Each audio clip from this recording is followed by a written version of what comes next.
आगे बढ़ते हैं और हमारे जो अगले कॉलर्स हैं जिन्होंने हमें सवाल भेजा है उनके सवाल ले लेते हैं। अभिषेक अंकुश ने हमें सवाल भेजा है। इनके पास इल्डा के शेयर्स है और 205 पर इन्होंने बाई किए हैं। करीब करीब 345 शेयर जो है इनके पास है। इनफैक्ट इल्डा की तो कल खबर भी आई थी कि इन्होंने अपनी जो बोरिंग प्रोग्राम है उसको बढ़ाया है और इल्डा एक ऐसा स्टॉक रहा है जहाँ पे लगातार हमने तेज़ी देखी है। हालांकि पीछे कुछ समय में अगर आप देखेंगे तो गिरावट देखने मिले। इनको यहाँ पे थोड़ा बहुत नुकसान जो है वो साफ देखने मिला है। करीब करीब 18-19 हज़ार रुपये के आसपास का नुकसान है। अजीत जी, आप बताइए क्या करना चाहिए इल्डा के शेयर में? क्या यहाँ पे बने रहे और इनका जो लेवल है वो आने में कितना समय लगेगा सर? देखिए वरुण, काफी समय लग सकता है कंसिडरिंग जिस तरीके से हमने देखा है कि अक्रॉस दी पीएसयू पैक ये यहाँ पे करेक्शन देखने को मिली थी और जो भी स्टॉक्स फैंसी में थे उन सभी में पिछले करीब 6 महीने में एक अच्छी करेक्शन, जिसमें से कि इरडा में भी करीब 300 से आप 140 ऑलमोस्ट 50% की करेक्शन के बाद अब थोड़ा स्टेबिलिटी आते हुए देख रहे हैं। तो रिकवरी के केस में 160 170 ये पहला पड़ाव होगा। जब ये निकल जाएगा तब जाके इनके लेवल्स आने का पॉसिबिलिटी दिखेगी करीब 200 के पास जो इनकी बाइंग का एरिया है। तो मेरे हिसाब से अगर इनका 6 महीने से साल भर का भी हुआ है तो ये बने रह सकते हैं। अब 130 के लेवल के नीचे क्लोज नहीं होना चाहिए स्टॉक को, तो वही उनका स्टॉप लॉस रहेगा। अदरवाइज फिर ये और लंबे टाइम के लिए कंसोलिडेशन चला जाएगा और शायद नुकसान और बढ़ जाए। चलिए, तो ये राय आती हुई इल्डा के शेयर पे।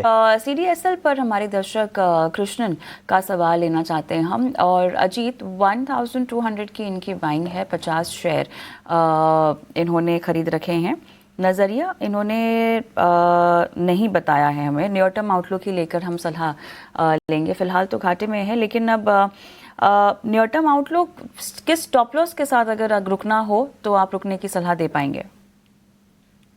बिल्कुल, देखिए कविता, यहाँ पे भी एक अच्छी करेक्शन देखने को मिली। रिकॉर्ड हाई से ऑलमोस्ट 50% ये स्टॉक भी करेक्ट हुआ और एक्सट्रीम ओवरसोल्ड पोजीशन के बावजूद भी हमने कुछ खास करेक्शन मतलब रिकवरी के अटेम्प्ट्स नहीं देखे।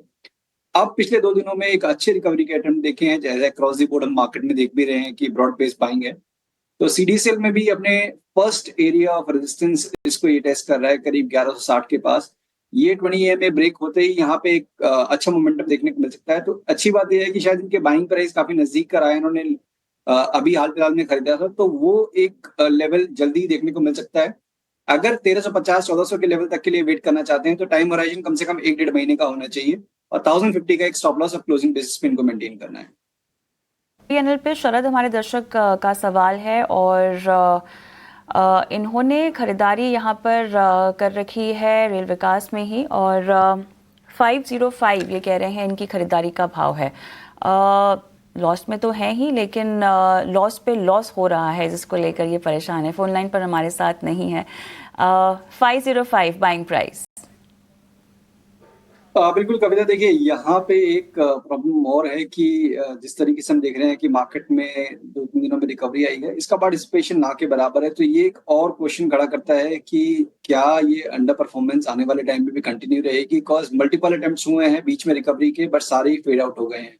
तो अभी हर लेवल पे यहाँ पे नेगेटिविटी है। एक पॉजिटिव चीज है यहाँ पे कविता, जो कि पिछले अगर आप 1-1.5 महीने का प्राइस एक्शन देखेंगे तो कहीं ना कहीं ये इसको 300-320 के जोन को होल्ड करने की कोशिश कर रहा है। तो यही एक सिल्वर लाइनिंग है कि जहां पे कि एक पॉसिबिलिटी बन सकती है कि आने वाले दिनों में एक आपको रिकवरी देखने को मिले।